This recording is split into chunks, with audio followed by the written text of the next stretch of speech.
Olá! Vamos dar uma olhada hoje em como os algoritmos simples de ordenação ou de classificação podem ser implementados em C, qual o funcionamento básico desses algoritmos de ordenação, a importância deles em computação, que é bastante grande por sinal, e analisar algumas possibilidades de testes entre esses algoritmos e preparar terreno para trabalharmos com algoritmos de classificação um pouco mais complexos. Bom, a tarefa de classificar ou ordenar uma lista, um conjunto de dados, um dataset ou alguma coisa assim, é uma tarefa das mais comuns e das mais importantes em computação.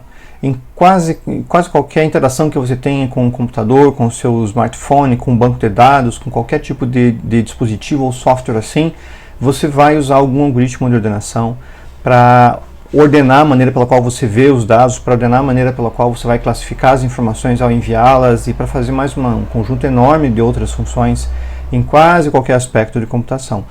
Por isso, basicamente, você gasta muito tempo e esforço, tanto em pesquisa, desenvolvimento, quanto também desenvolvimento de patentes, desenvolvimento de novos produtos e coisas assim, para conseguir tornar a ordenação, a classificação mais rápida e mais eficiente.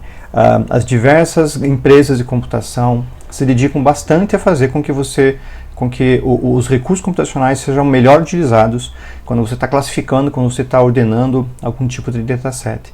Principalmente porque as tarefas são extremamente comuns. Qualquer interação que você tem, em geral com bancos de dados, por exemplo, exige que você faça um sorting, que você classifique a informação, seja antes de mostrar para o usuário numa amostra final, seja até mesmo para que você possa fazer as diversas junções de dados que nós somos obrigados a fazer em bancos de dados relacionais e até mesmo no SQL. Então a classificação acaba sendo uma tarefa bastante corriqueira. De certo ponto de vista, a classificação, a ordenação, ela consome recursos tanto de memória quanto de processador. Você vai acabar consumindo bastante memória porque uma das maneiras mais eficientes de você ordenar um dataset é mantendo ele em memória. É evidente que nós não podemos fazer isso todas as vezes, mas na medida do possível isso é feito, isso gasta bastante memória. Alguns algoritmos de ordenação usam mais memória do que outros para poder executar essas tarefas, mas principalmente nós usamos muita CPU e muito processador para conseguir fazer a classificação, e esse tipo de tarefa acaba sendo intensificada quando você tem serviços que rodam em back-end, em servidores, onde você pode ter centenas ou milhares de usuários executando tarefas ao mesmo tempo, executando um conjunto grande de ordenações ao mesmo tempo. Por ser tão comum, nós já contamos com um conjunto razoavelmente grande de algoritmos, de técnicas para ordenação, e boa parte das linguagens de programação já traz primitivas, já traz funções ou classes ou bibliotecas com algoritmos de ordenação já implementados, de forma que você possa usar no seu código em muitas ocasiões. Em C isso não é diferente, e a maioria dos compiladores C traz nas bibliotecas uma função chamada qsort, que é baseado no quicksort, e você pode usar para ordenar alguns tipos de estudo de dados dentro dos seus programas. Essa função ela tem que ser o mais generalista possível para conseguir acessar o máximo possível de tipos de dados diferentes. Então, eventualmente, talvez seja importante que você possa implementar sua própria função, em algum caso bastante específico, para conseguir mais desempenho. E também, em alguns casos, pode ser interessante que você implemente diferentes algoritmos, seja para conseguir não só para conseguir um desempenho melhor, mas talvez um melhor uso de recursos, como memória, ou como eventualmente armazenamento, quando você tem que ordenar algum dataset que seja muito grande, que não caiba em memória, e diversas razões onde você precisa adaptar melhor o seu programa, a tarefa de ordenação ao seu próprio programa. Então é interessante que vocês conheçam como funcionam os algoritmos, os modos como a classificação é feita, e que vocês possam implementar de forma adequada alguns deles pelo menos. Nós temos uma série de métodos gerais para trabalhar com ordenação. Basicamente nós temos métodos onde nós fazemos trocas, onde você inverte ou substitui a posição de alguns elementos dentro do dataset para fazer a ordenação. E essa troca vai colocar os elementos cada vez mais em ordem até que você consiga colocar em ordem todo o seu dataset. Uma outra maneira é fazer seleção, onde você busca elementos que sejam ou os maiores, ou os menores, ou os mais adequados para algumas posições, então insere ele dentro do local adequado. E outro por inserção, onde você basicamente abre espaço dentro do seu dataset dentro do seu array ou estrutura de dados para incluir elementos que estejam fora de ordem. Nós vamos estudar alguns algoritmos de troca e de seleção, e depois em estruturas de dados mais complexas, como listas encadeadas, nós vamos verificar como a inserção pode ser útil para diferentes tipos de estruturas. É importante também que você avalie o desempenho de algoritmos de ordenação, e nós já fazemos isso basicamente com a complexidade do algoritmo, com a notação de Big O. A notação de Big O ela é interessante porque ela pensa sempre no pior caso. Para ordenação, entretanto, pode ser interessante pensar no caso médio também, porque eventualmente o seu dataset já carrega alguma ordem, já tem alguma ordem intrínseca, então pode ser interessante que você use algoritmos que se adaptem melhor ao estado convencional, natural que você tem no seu dataset. Mas basicamente a análise de desempenho vai se basear em quantas operações você está fazendo, tanto as operações de comparação quanto as operações de troca, que acabam sendo importantes dentro do algoritmo. E é importante saber também qual é o tempo médio que ele pode levar e como ele se comporta quando o dataset já está minimamente organizado. Tem outro ponto interessante, que é como que o comportamento do seu algoritmo se dá, se ele tem um comportamento chamado natural. Isso pode ser relevante em alguns casos.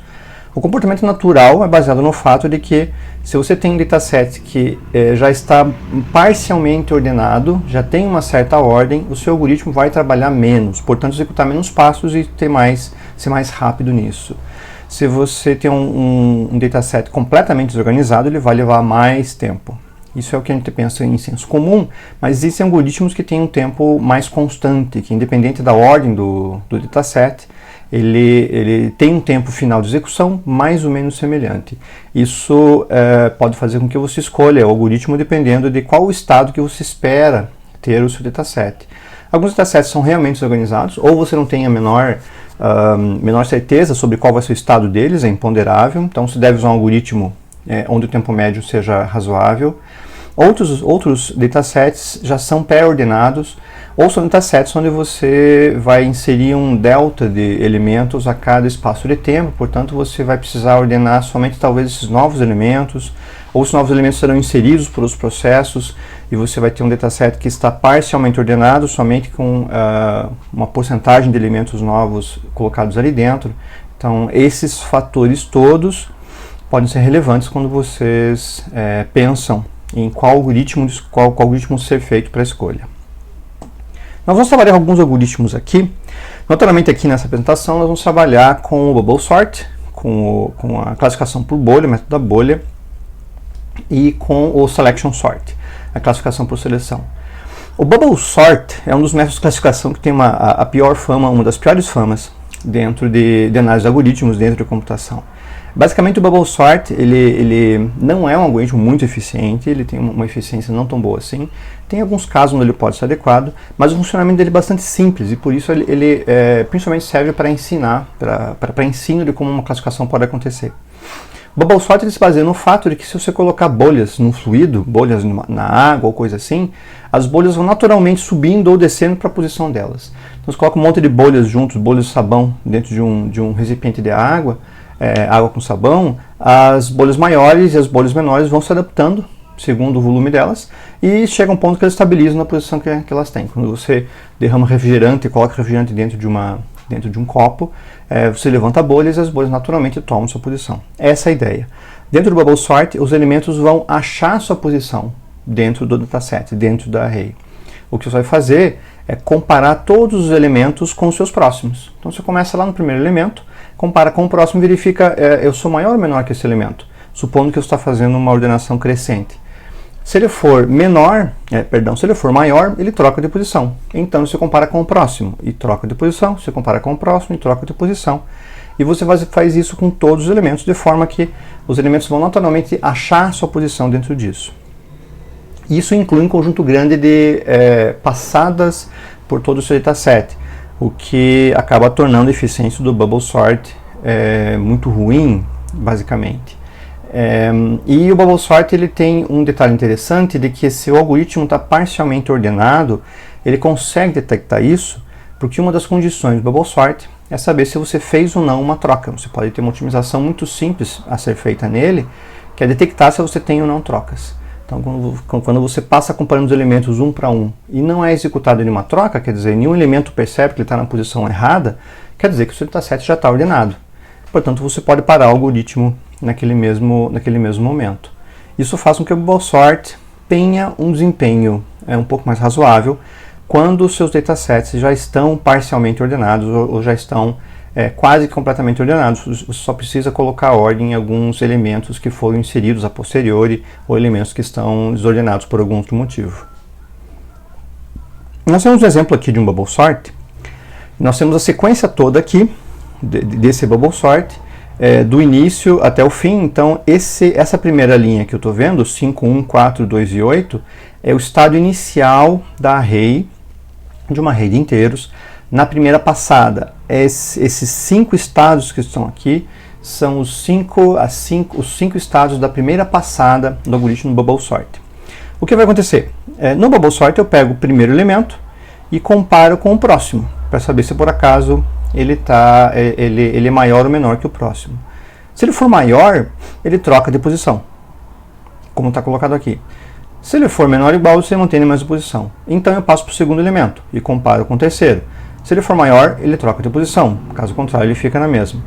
Passo do terceiro para o quarto e vou fazendo sua comparação assim por diante, até que a primeira passada seja completada toda. Então a primeira passada significa comparar o primeiro com o segundo com o terceiro com o quarto com o quinto, e você vai comparando um a um até o tamanho limite dessa array, que nesse caso é 5 por simplicidade. Na nossa primeira, na primeira etapa dessa primeira passada, nós vamos comparar esses dois primeiros elementos, o 5 e o 1. A gente pode perceber que entre o 5 e o 1, na realidade o 5 é maior do que o 1, então ele está na posição errada. Nós temos que trocar esses elementos. Então eu coloco o 1 no lugar dele. Na segunda passada eu comparo o 4 com o 5. Qual é o menor deles? Qual é o maior entre eles? O 5 é maior. Então eu tenho que fazer uma troca novamente e executo essa troca. Na terceira passada eu comparo o 5 com o 2. E o 2 também é um elemento que é menor que o 5, então ele deve fazer uma troca. E a última passada eu comparo o 5 com 8, e a comparação é que 5 é menor que 8, portanto eu não preciso fazer nenhuma troca, eu só mantenho os dois elementos na posição que eles estão. A última etapa da primeira passada não teve trocas, mas eu tive trocas na passada de forma geral. Um ponto interessante aqui é que se nós acompanharmos o 5, ele veio crescendo aqui da primeira posição até ele encontrar a posição natural dele perto do último elemento, que é o 8.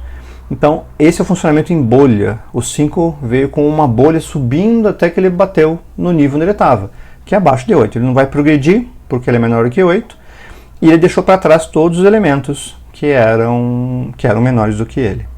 Essa aqui foi a primeira passada, e como estado final eu tenho 1, 4, 2, 5 e 8 aqui dentro. O que eu tenho que fazer agora é continuar numa segunda passada, comparar 1 com 4, 4 com 2, 2 com 5 e assim por diante, até que eu consiga fazer todas, até que eu tenha uma passada que não tenha nenhuma troca, ou até que eu chegue, que eu faça isso com todos os elementos possíveis. A segunda passada já está aqui ao lado, então eu começo com 1, 4, 2, 5 e 8, e ela está um pouco resumida aqui, já que nós acompanhamos item por item na primeira, mas a comparação entre 1 e 4, eu não faço troca nenhuma, porque 1 já está na posição natural dele. Entre 4 e 2 eu tenho que fazer uma troca. Entre 4 e 5 eu não preciso fazer troca nenhuma. Entre 5 e 8 eu não preciso fazer troca nenhuma. Mas eu tive uma troca pelo menos. Então, ao menos uma troca foi feita. Quer dizer que eu não tenho certeza se o estado do meu dataset está ordenado depois disso. Olhando aqui a gente consegue saber que ele está ordenado. 1, 2, 4, 5 e 8. Mas o Bubble Sort não sabe disso porque ainda houve uma troca. Pode ser que essa troca, pode ser que você tem que baixar ainda mais o elemento. Então nós passamos para a última passada, e nessa passada eu faço a comparação de todos os elementos, e não houve troca nenhuma, portanto o Bubble Sort sabe que ele pode terminar. Aqui nós já vemos o funcionamento comum do Bubble Sort, então é interessante perceber que você pega cada elemento e vai comparando com o próximo, de forma que na primeira passada certamente você tem o maior aqui no final, na segunda passada você tem o segundo maior no final, o terceiro maior no final e assim por diante. Isso quer dizer que se você passar todas as vezes, passar todos os elementos, todas as vezes aqui dentro, n vezes n basicamente, n ao quadrado, por isso que é um O de n ao quadrado, você tem certeza que o dataset está completamente ordenado. A otimização de detectar que houve uma passada sem trocas, ela permite que você interrompa o algoritmo antes. Então você percebe que não houve troca nenhuma, portanto eu não preciso fazer a próxima passada se é que haveria uma. Um outro ponto interessante é que vocês perceberam que na primeira passada o último elemento já está colocado numa posição estável dele. O 8 não vai sair dessa posição aqui. Na segunda passada, o 5 também não está, mas na realidade nós não temos certeza disso, o algoritmo tem essa certeza. Mas na primeira passada, o último elemento certamente já está na posição correta dele. Na segunda passada, após a segunda passada, os últimos dois elementos já estão na posição dele. Então talvez eu não precise fazer essa comparação nessa segunda passada com o último elemento. Essa comparação aqui do 5 com o 8 não é necessária. A comparação de 5 com 8 e o 4 com 5 aqui também não é necessária, porque na terceira passada o 5 e o 8 já estão nas posições estáveis deles, já chegaram até onde a bolha permitia que ele subisse. Ele subiu até a posição que ele estava ali dentro e não vai passar disso daqui. Isso quer dizer que eu tenho uma outra otimização do Bubble Sort que faz com que você, na primeira passada, varra todos os elementos, na segunda, use todos os elementos menos 1, na terceira, todos os elementos menos 2, e assim por diante. Você vai diminuindo o número de etapas que você faz, e com isso você diminui o tempo médio do algoritmo para execução. Você não diminui a complexidade dele, porque a complexidade não pensa em valores fracionários, então pensa sempre no pior caso. Então ainda continua sendo O de n ao quadrado, ainda é um tempo quadrático, que é um tempo muito ruim, digamos assim. Mas você tem algumas otimizações que permitem que o Bubble Sort seja ligeiramente, tenha um desempenho um pouquinho melhor do que a configuração padrão que ele teria. O Bubble Sort é uma ordenação bastante simplista, e além disso ela é pouco eficiente, então não tem tantas boas notícias assim sobre o Bubble Sort. Vocês vão ler muitos artigos e livros falando bastante mal do Bubble Sort, e tem um motivo para isso. Ele realmente não é eficiente, ele tem uma complexidade de O de n ao quadrado, quadrática, como outros algoritmos também de troca, como algoritmos de seleção também, o Selection Sort, que nós vamos ver em seguida, também é O de n ao quadrado, mas ainda assim ele consegue ter um desempenho um pouco melhor do que o Bubble Sort por conta das comparações todas que ele tem que fazer, das trocas e todo o resto.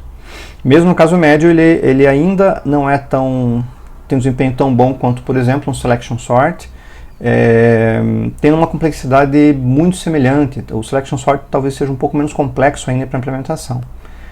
Mas ele pode ser eficiente quando o seu dataset está parcialmente ordenado, porque se ele faz algumas poucas trocas e de repente na próxima passada percebe que não há mais troca a ser feita, ele pode parar, ele interrompe o funcionamento. Tem uma comparação adicional sempre para ser feita, mas ele pelo menos pode interromper o funcionamento e entregar o dataset já otimizado. E dentre as otimizações nós temos o próprio teste da existência ou não de trocas para cada passada. O fato de você, cada vez que você passa uma vez, você diminui o dataset que vai ser ordenado na próxima, porque você já tem pelo menos um dos lados do dataset que já está com posições estáveis. E existe uma outra otimização, que é chamada de ordenação oscilante, em que, nós começamos do início até o fim. Então nós pegamos um elemento, talvez o maior, que está próximo do começo, e levamos ele até o fim. Mas nós podemos ter uma abordagem onde você faz do início até o fim, tentando levar o maior até o final. E na próxima passada, em vez de continuar indo do início ao fim, você faz do fim até o início, tentando levar o menor para o começo. Dessa forma, existe a possibilidade de você terminar a ordenação antes, se o teu dataset está parcialmente organizado e se essa desorganização é igualmente distribuída ao longo do dataset. Se você tem elementos fora de ordem no começo e no final. Então você vai fazendo de cada um dos lados de forma oscilante e você pode chegar a concluir o algoritmo com algum pequeno ganho em termos de quantas passadas você fez. De forma geral, isso aqui é o Bubble Sort. Nós temos aqui o algoritmo dele. A minha tela cobriu aqui um pouquinho, vamos ver para cá. Mas você passa a rede de inteiros com o dataset, o tamanho da rede de inteiros. A gente tem um AUX aqui só para fazer a troca, e nós percorremos o I de 0 até o tamanho, e o J de até tamanho -1, -i, porque a gente vai diminuindo o quanto ele está fazendo, sabendo que na primeira vez a gente já levou ele, o elemento maior até o final. Então uma das otimizações já está parcialmente implementada. E daí nós comparamos, se o elemento J é maior que o elemento J mais 1, então nós trocamos, a gente faz a troca. Passamos o dataset J mais 1 para AUX, o dataset J para J mais 1 e o J para AUX. Para fazer uma troca, a gente sempre usa uma variável auxiliar aqui dentro. E perceba que a troca é feita só se o elemento é maior. Se o elemento tem o mesmo valor, a troca não é executada, ele considera como não feita ainda. Esse código aqui não tem otimização de testar se houveram trocas ou não, e também não tem otimização de fazer ele oscilante. Mas ele já tem pelo menos uma otimização, que é você chegar até o final -1, -2, -3, para você diminuir um pouquinho como ele funciona. Então é um algoritmo muito simples para ser implementado, mas o desempenho dele também não chega a ser exatamente um padrão ouro em termos de algoritmos. O próximo algoritmo que nós vamos ver aqui é o algoritmo de ordenação por seleção. A ordenação por seleção é baseada numa maneira simples de você ordenar um conjunto de dados, que significa você tomar o primeiro elemento, descobrir qual é o menor elemento dentre todos que estão no dataset e colocar ele na primeira posição. Descobrir qual é o segundo menor elemento e colocar na segunda posição. Descobrir qual é o terceiro menor elemento e colocar na terceira posição, e assim por diante. Sempre procura o menor elemento, maior do que o anterior que você fez, e vai colocando na primeira, segunda, terceira e assim por diante. Em uma maneira simples de implementar isso, você seleciona o elemento de uma array e coloca em uma outra array. Então você cria um espaço de memória de mesmo tamanho e vai selecionando de uma array o menor elemento, coloca na outra array, seleciona o que seja um pouco maior, coloca na outra e assim por diante. O problema é que você vai gastar o dobro da memória para fazer esse processamento, e isso pode não ter essa memória disponível para trabalhar. Uma das maneiras de fazer isso, de resolver isso, é você fazer uma ordenação no próprio dataset, in place, mas daí só substituindo os elementos. Você substitui o primeiro pelo menor, o segundo pelo segundo menor e continua a partir disso. A eficiência é basicamente a mesma e você não precisa gastar mais memória.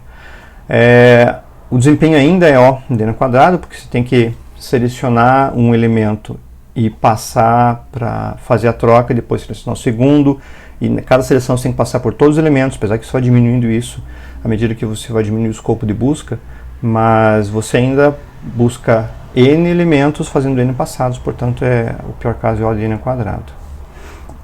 E aqui nós temos uma comparação rápida da ordenação por seleção. Então, basicamente o que a gente vai fazer aqui é escolher qual é o menor elemento, a gente sabe que é 1, e coloca na primeira posição. Depois o 2 coloca na segunda, acha o 4 coloca na terceira, que já está na terceira por sinal. O 5 aqui e assim por diante. Então o que ele faz primeiro é considerar todo o dataset para busca. Está na primeira passada, então todo o dataset é considerado para busca. A gente acha o elemento menor, que é o 1, e coloca ele no lugar do 5. Faz a troca, que é onde a gente chega na segunda linha que está aqui. Então aqui os 5 e 1 já foram trocados. Para essa próxima passada, o 1 já está no lugar dele. Então o 1 já foi colocado no lugar correto. O primeiro elemento, o elemento menor, já foi selecionado. Portanto, eu não preciso considerar toda a array. Eu posso considerar só o restante da array, que ainda não tem seleção. Busco o menor elemento nesse restante da array, que é o 2, e substituo ele pelo primeiro elemento desse escopo de seleção, que na realidade é o segundo elemento da array.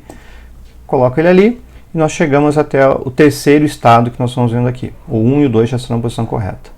Seguindo a mesma lógica, a gente não precisa buscar em todo ele, então a gente busca somente os últimos elementos, verifica qual é o menor, é o 4, ele já está na posição dele, a gente não precisa fazer troca nenhuma, passamos para a próxima, comparamos só os últimos dois elementos, os 5 e 8, o menor é o 5, a troca necessária, nós executamos a troca e finalmente nós temos a nossa array ordenada. Há uma certa discussão em qual dos dois métodos é mais simples. O selection sort e o bubble sort são quase que igualmente simples em termos de como eles funcionam, e os dois são quase que intuitivamente fáceis para serem explicados e também para implementação.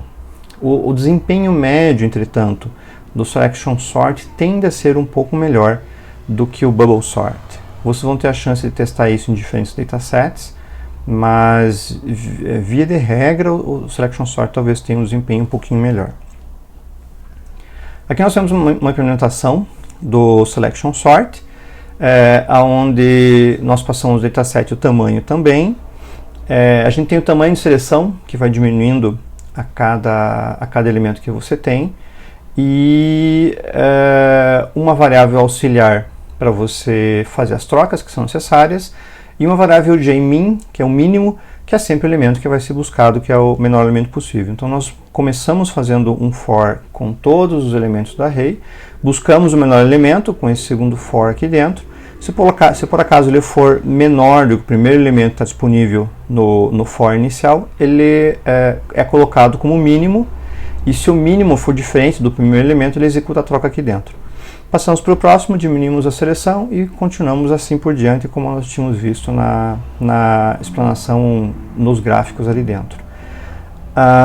O algoritmo ele ainda usa dois fors, com bubble sort também, e vocês vão ter a chance de compará-los em termos de desempenho frente ao bubble sort e depois, mais tarde, frente a algoritmos que sejam um pouquinho mais eficientes. De forma geral, repetindo, ordenar datasets é uma tarefa muito comum, muito corriqueira, e vocês usam isso mesmo sem perceber. Cada vez que vocês usam o celular de vocês provavelmente estão fazendo um sorting de alguma coisa ali dentro, das mensagens dentro do celular, fazer uma seleção por data das mensagens, por exemplo, pelo último que mandou uma mensagem para você, a seleção da sua agenda de números no telefone.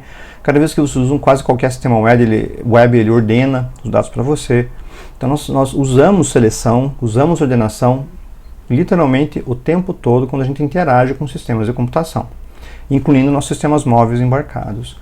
Então é importante que nós tenhamos bastante pesquisa, dinheiro, recursos investidos em como fazer uma seleção, uma classificação com bom tempo, com bom desempenho e usando o mínimo possível de hardware, levando em conta que a gente faz isso tantas vezes que possivelmente, quando a gente pensa em servidores, a gente está fazendo isso com milhares de usuários simultaneamente. Apesar que nós já temos isso em algumas bibliotecas de linguagens, pode ser útil que vocês conheçam esses algoritmos de ordenação para entender como isso funciona, por um lado, e por outro, para poder usar isso em algumas seleções, em algumas ordenações que sejam mais simples e que possam se adequar a um caso específico que vocês tenham em algum software que vocês estejam desenvolvendo. É isso então, obrigado e vamos aos exercícios.